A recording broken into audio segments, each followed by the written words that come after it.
नमस्कार, स्वागत है आपका। आप देख रहे हैं इंडिया डेली का डिजिटल प्लेटफॉर्म। मैं हूं आपके साथ विवेक शांडिल्य। भारत का आम बजट आ चुका है, बजट 2026।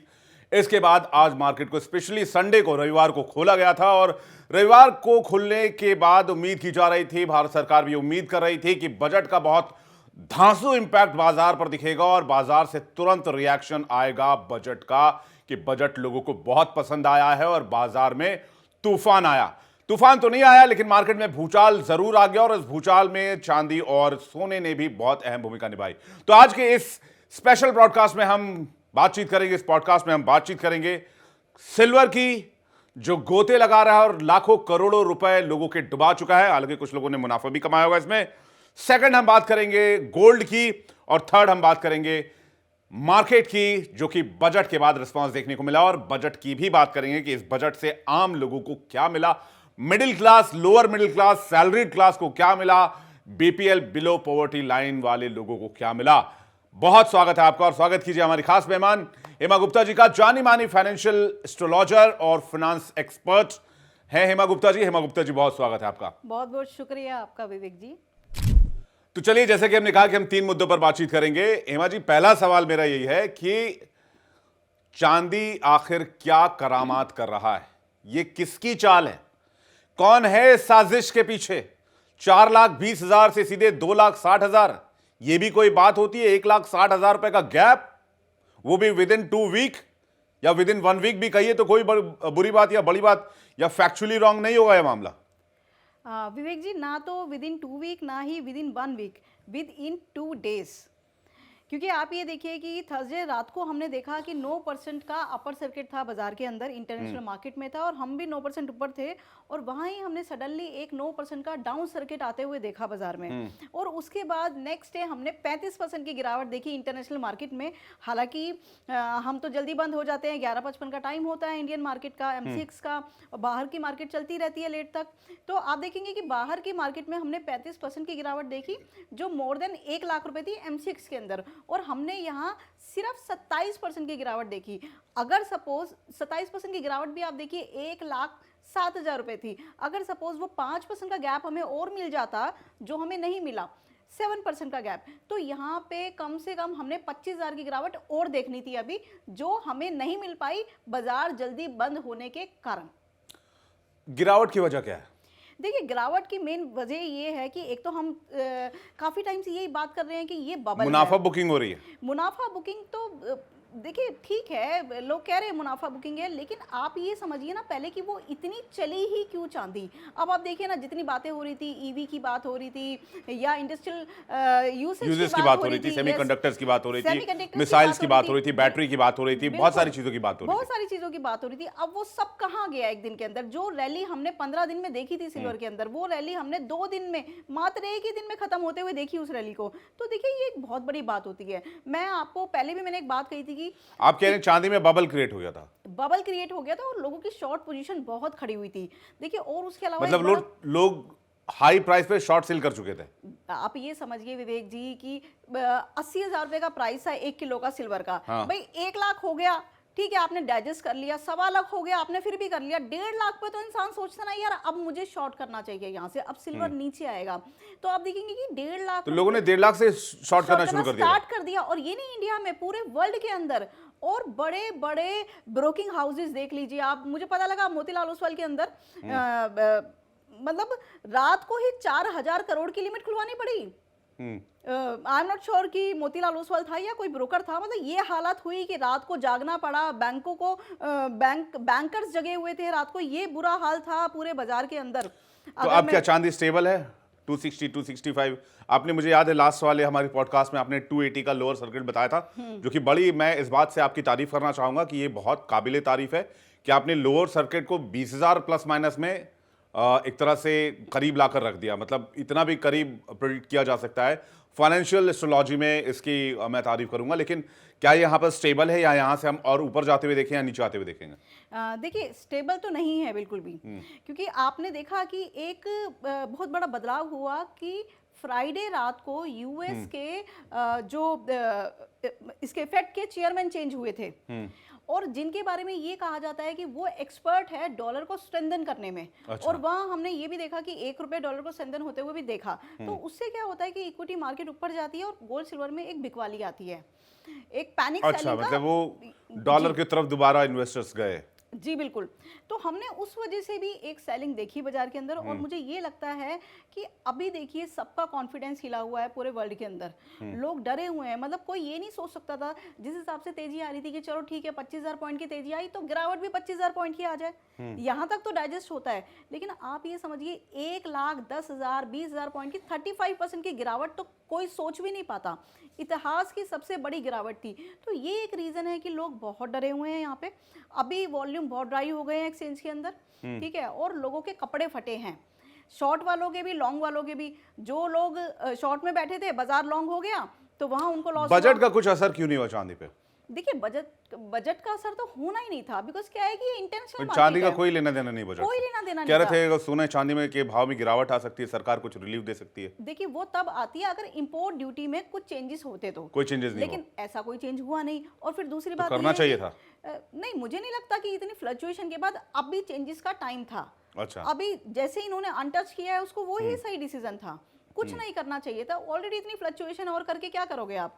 और देखिए जो मैंने आपको 9-10% का डिफरेंस बताया वो आज हमें सुबह मिल गया। सुबह जब हम खुले बाजार हमारा खुला संडे वाले दिन तो आप देखेंगे कि 9% के डाउन सर्किट पे हमने गोल्ड और सिल्वर को दोनों को देखा। गोल्ड को 6% के डाउन सर्किट पे और चांदी को 9% के डाउन सर्किट पे। और पूरे दिन हालांकि गोल्ड तो खुल के कवर हुआ लेकिन चांदी में हमने स्टिल वो सर्किट देखा ही, कॉपर में, बेस मेटल्स में, सब में बिकवाली ही देखी हमने। आपने तो कुछ शॉर्ट नहीं किया हुआ? हमारा चलता रहता है विवेक जी। और आपके भी डूबे? नहीं डूबेंगे क्यों। नहीं, मैं मतलब ऐसे ही पूछना चाह रहा हूँ। देखिए क्या होता है कि दोस्त जब तरक्की करे तो खुशी होती है, दोस्त नंबर 1 हो जाए तो बहुत तकलीफ होती है, वही वाला हिसाब किताब है। अच्छा ऐसा कि है क्या? मैंने चांदी में बहुत ज्यादा ट्रेड किया नहीं। खैर एनीवेज आगे बढ़ते हैं जी। बात करते हैं बजट की। मतलब एक आखिरी राय, चांदी में अभी क्या पोजीशन रखें जिनके पास चांदी है, अपर पे भी लोअर पे भी, जिन्होंने 1 लाख के करीब लिया उनके लिए भी और जिन्होंने 3.5 के 4 के करीब लिया या 3 के करीब लिया उनके लिए भी, दोनों के लिए सजेशन दीजिए, क्या है आपकी राय? देखिए जिन्होंने ऊपर के भाव पे खरीदा है तो मैं ये कहूंगी इंतजार कीजिए, रेट दोबारा आएंगे। जिन्होंने शॉर्ट किया हो क्या करें? जिन्होंने शॉर्ट किया है उनसे भी ये कहूंगी मैं, नेक्स्ट वीक में 1-2 दिन उन्हें ऐसे मिलेंगे जहां पे मंदी देखने को मिलेगी, ठीक है, तो वहां पे एक बड़ी शॉर्ट पोजीशन से एग्जिट कर सकते हैं, प्रॉफिट बुकिंग कर सकते हैं वहां पे।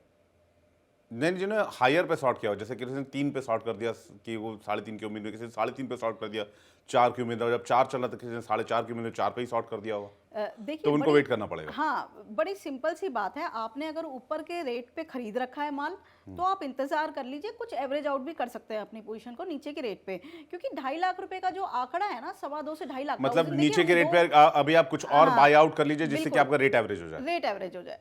और जो जिन्होंने 1-1.5 पे खरीद रखा है उनके तो खैर चांदी है, हाँ वो प्रॉफिट में, वो प्रॉफिट में, कोई दिक्कत नहीं है। बजट क्या लेके आया आम लोगों के लिए? एज अ फिनांस एक्सपर्ट आप कितना मार्क्स देंगी इस बजट को? मैं एक आखिरी सवाल पूछूंगा आपसे, लेकिन पहले इस बजट पर एज अ इकोनॉमिक स्पेशलिस्ट क्या राय है आपकी? देखिए पहले तो मैं ये बताना चाहूंगी कि ये बजट रहा कैसे, इसने खुश किया या निराश किया। तो मुझे ऐसा लगता है कि इस बजट ने ना निराश ही किया है। क्यों? क्योंकि मुझे 2-3 चीजें बिल्कुल अच्छी नहीं लगी इसमें। एक तो ये है कि आपने जो भी बातें की वो जीरो से शुरू करने वाली बातें की कि आप 5 यूनिवर्सिटीज बनाएंगे, आप नए पोर्ट बनाएंगे, आप नए रोडवेज लेके आएंगे, आप नए संस्थान खोलेंगे, आप सब कुछ नया नया नया नया करेंगे। तो मतलब जीरो से आपको स्टार्ट करना है, पहली चीज ये, ठीक है। और जो एग्जिस्टिंग प्रोजेक्ट से या एग्जिस्टिंग जो फील्ड है उसके अंदर आपने 3-4 में ही इन्होंने पैकेज दिए हैं, लाइक जैसे सेमीकंडक्टर में 40,000 करोड़ का दिया है, और एमएसएमई में इन्होंने एक चैंपियन एमएसएमई को 10,000 दिया है। तो इस तरीके से आपको सिर्फ 3-4 ही ऑप्शन ऐसे मिलेंगे। देखिए रक्षा की अगर डिफेंस की मैं बात करूँ तो उसकी तो एक्सपेक्टेशन हमारे को पहले भी से भी थी कि वहां पे कुछ ना कुछ हमें मिलेगा, लेकिन दुनिया भर के देश डिफेंस बजट बढ़ा रहे हैं, तो हमारा भी लाजमी था कि हमको बढ़ाना था। और हमारा चूंकि डिफेंस में स्पेशली जो है कि हम मैन्युफैक्चरिंग पर ज़्यादा जोर दे रहे हैं और डिफेंस मार्केट को हम अपने लिए बड़ा कर रहे हैं ताकि हम दुनिया को भी एक्सपोर्ट कर पाएं, तो वो लाजमी था कि बजट बढ़ाएंगे। बिल्कुल। और देखिए डिफेंस को बड़ा करना ये डिमांड है, एक्चुअली हम नहीं कर रहे हैं ये वक्त की ये। तरह से यस यस, डिमांड क्योंकि बहुत बहुत कुछ ऐसा होता है जो ऑटोमेशन पे चलता है कि आपको वो करना ही पड़ेगा, बिल्कुल आप सही ना चाहेंगे तब भी वो होगा ही और आपको करना पड़ेगा। नहीं, मैं तो सुबह से ही सवाल पूछ रहा हूँ, जब से बजट आया मैंने बहुत लोगों से पूछा, मैं आपसे भी पूछता हूँ, मिडिल क्लास के लिए क्या, लोअर मिडिल क्लास के लिए क्या, गरीब के लिए क्या, इस बजट में क्या प्रावधान क्या दिखा आपको? देखिए मुझे सैलरीड क्लास के लिए क्या, जो टैक्स पे करता है? मुझे ऐसा कुछ नहीं लगा कि इस बजट में कुछ खास आया है। सैलरीड के लिए कुछ भी नहीं है यहाँ पे। पिछली बार इन्होंने 75,000 का एक्स्ट्रा स्टैंडर्ड डिडक्शन दिया था सैलरीड क्लास को और 12 लाख तक टैक्स फ्री किया था। लेकिन अब की बार खैर एक्सपेक्टेशन भी नहीं थी टैक्स को लेके, तो बहुत ज़्यादा ऑलरेडी बहुत अच्छा कर चुके थे लास्ट ईयर, ठीक है, तो ऐसी नहीं, उम्मीद जब नहीं थी यूनियन बजट आता है देखिए एक्सपेक्टेशन तो रहते हैं। जी मैं आपकी बात से सहमत नहीं हूँ, क्योंकि आपके घर में कोई दादा जैसे फिगर आ गए, नाना मामा जैसे कोई घर पे आया रिलेटिव, तो यार क्या मिठाई आई, क्या चॉकलेट आया, क्या। तो सर यूनियन बजट जब आता है तो देश भर के एक एक्सपेक्टेशन रहती है, महिलाओं को अपनी किचन को लेकर एक्सपेक्टेशन रहती है कि मेरे 4 पैसे यहाँ बच जाएंगे, राइट। इसी तरह से सैलरीड क्लास को रहती है कि 2, 4, 5 हजार 10,000 का फायदा हो जाएगा। ये एक एक्सपेक्टेशन, ये आप ये मत मान के चलिए कि हमने लोगों का भला किया या नहीं किया। बिल्कुल। ये एक पर्क होता है जो लोग एक्सपेक्ट करते हैं अपनी सरकार से कि भाई हमको एक कुछ तो राहत मिले। आज जिस तरह से महंगाई बढ़ रही है, जैसे लोगों के पैसे खर्च हो रहे हैं, और अर्बन सिटी में आप देखिए, अभी मैं रहता हूँ जैसे कि नोएडा एक्सटेंशन में, राइट। अभी से 2 साल पहले, बहुत ज़्यादा पीछे मत जाइए, 1 साल से 2 साल पहले रेंट था 14,000 के करीब, 15,000 के करीब, 2 BHK। आप नोएडा एक्सटेंशन के किसी भी सोसाइटी में चले जाइए, रेंट है 30,000 रुपए पर मंथ, डबल। एग्जैक्टली। तो ये जो एक्सपेंडिचर बढ़ा है, तो ये रेंट पे कौन लोग रह रहे हैं? सैलरीड क्लास रह रहा है, मिडिल क्लास रह रहा है, तो वो चाहता है कि थोड़ा सा कुछ हासिल हो जाए, माई बाप कुछ तो दे दो हमें, तो वो वाली सिचुएशन रहती है। तो मैं इसलिए बार बार पूछता हूँ कि, और लोगों से भी जानने की कोशिश की कि आम लोगों के लिए क्या।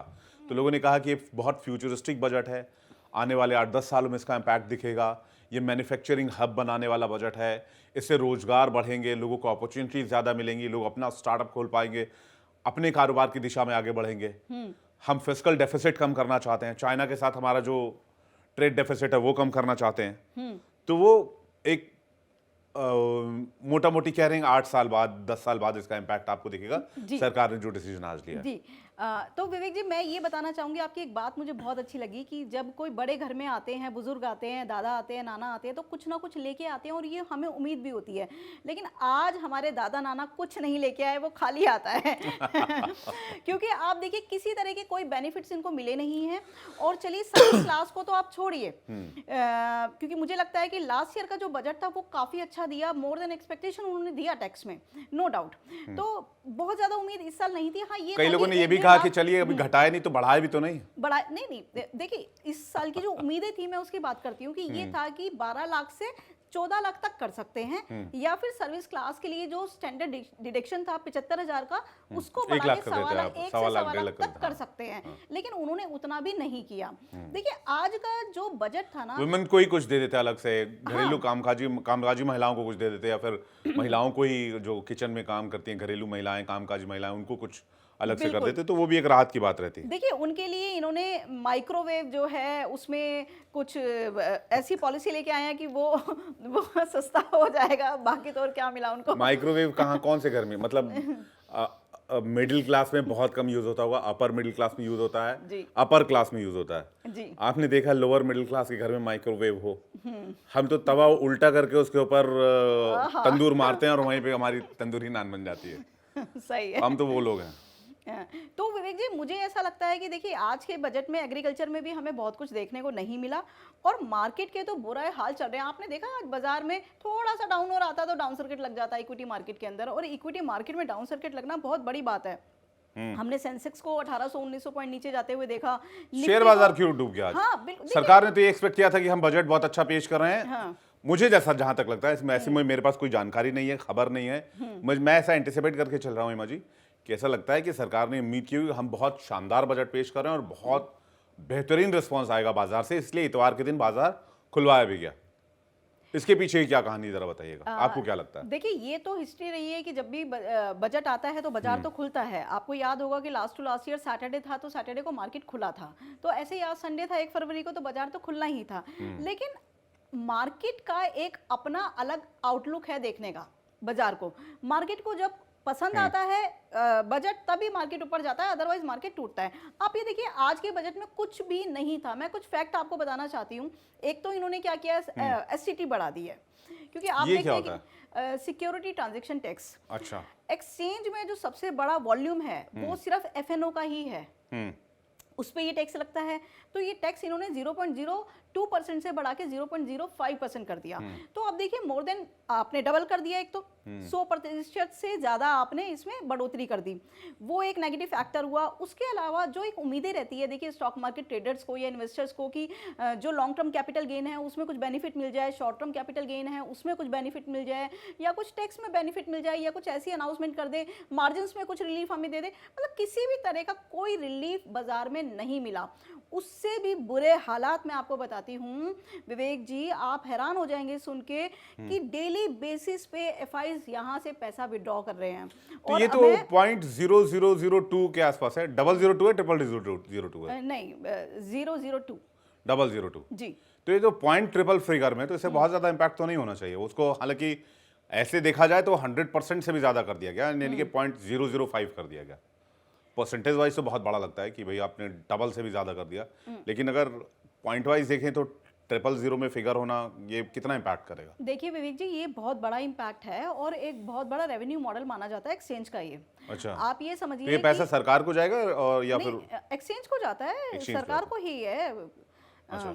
और दूसरा ये कि ये आप अगर जब वॉल्यूम की बात करेंगे तो आप इसको अच्छे से समझ पाएंगे कि वॉल्यूम वाइज इसको देखते हैं हम तो एक बहुत बड़ी फिगर निकल के इसलिए बाजार टूटा जी। नहीं देखिए, सिर्फ इसलिए बाजार नहीं टूटा। अब दूसरी बात आप ये समझिए, बाजार में पॉजिटिव है क्या। 2014 से आज तक 12 लाख करोड़ रुपए विड्रॉ हुए हैं एफआईज के थ्रू। वो तो हमारे डीआईज ने और हमारी डोमेस्टिक पावर इतनी है कि हमने बाजार संभाल रखा है। अदरवाइज आप देखते हैं लास्ट फॉरेन इन्वेस्टर भाग गए, कह रहे हैं। यस, अब लास्ट ईयर आप देखिए ना, 3,41,000 करोड़ विड्रॉ हुआ है। 2025 की मैं बात कर रही हूँ, और एक महीने में जनवरी में ही आप देख लीजिए 41,000 करोड़ विड्रॉ हुआ है एफआईज का। वो तो कुछ अमेरिका की साजिश हो सकती है इसके पीछे, तो मैं इस बात को लेकर थोड़ा श्योर हो देखिए, सकता हूं। ऐसा कुछ नहीं होता अमेरिका की साजिश होगी इसके पीछे। इन्वेस्टर है जो दुनिया से आते हैं हमारे पास, नहीं, फॉरेन इन्वेस्टर। कई ऐसे लोग हैं जो हमारी तरक्की देखना पसंद नहीं करते हैं माजी। नहीं, वो तो उनका पैसा है ना, वो विड्रॉ करके भाई आज वो हमारे साथ संधियां कर रहे हैं, एग्रीमेंट बना रहे हैं, हमारे साथ काम करने के लिए तो बना यूएस रहे ने हैं। कहाँ किया अभी? नहीं, यूएस ने नहीं किया, लेकिन आप बाकी ये देखिए किया, ना, हाँ। फॉरेन इन्वेस्टर तो क्या है, वो किसी भी कंट्री के हो सकते हैं। ऐसा तो नहीं है कि यूएस है, वो तो मिक्स है पूरे वर्ल्ड के। तो कहीं ना कहीं जब वो पैसा विड्रॉ करके जा रहे हैं और लगातार शॉर्ट में ही चल रहे हैं, वो बाजार लाइफ टाइम हाई है लेकिन फिर भी वो पैसा विड्रॉ कर रहे हैं, तो आप एक बात समझिए, कहीं ना कहीं उन्हें भरोसा नहीं है हमारे बाजार के ऊपर। और ये तो हम हैं जो संभाल के बैठे हैं, अदरवाइज डोमेस्टिक हमारा मार्केट तो बहुत मजबूत है, नो डाउट। ये तो बहुत जांची परखी हुई बात है, दुनिया इस बात पर भरोसा करती है। एक और सवाल, हमने मिडिल क्लास की बातचीत की, एक और जो क्लास से सबसे ज़्यादा प्रभावित होता है जब भी बजट आता है, उनकी भी उम्मीदें बहुत रहती हैं, किसान भाई और एग्रीकल्चर सेक्टर। एग्री सेक्टर के लिए क्या है, फार्मर्स के लिए क्या था बजट में? देखिए, पशुपालन, मत्स्य पालन, ये सब के लिए तो दिए हैं, और उसमें भी कोई टाइमलाइन नहीं है, क्या दिया है इस पे कोई क्लैरिटी नहीं है। अभी डॉक्यूमेंट्स आएंगे 3 से 4 दिन में, तो हमें पता लगेगा बजट के डॉक्यूमेंट्स में। अगर मैं सिर्फ एग्रीकल्चर की बात करूँ तो कोई बहुत अच्छा बजट नहीं है, कुछ ऐसे बेनिफिट्स उनको दिखाई नहीं दिए, डायरेक्ट बेनिफिट कुछ नहीं। देखिए, जैसे एक जो उनकी योजना है जिसमें 2,000 रुपये मिलते हैं, सम्मान निधि योजना, उसकी हम बात कर रहे थे कि 2,000 से ये अमाउंट बढ़ सकता है इस बजट के अंदर, जो नहीं बढ़ा है।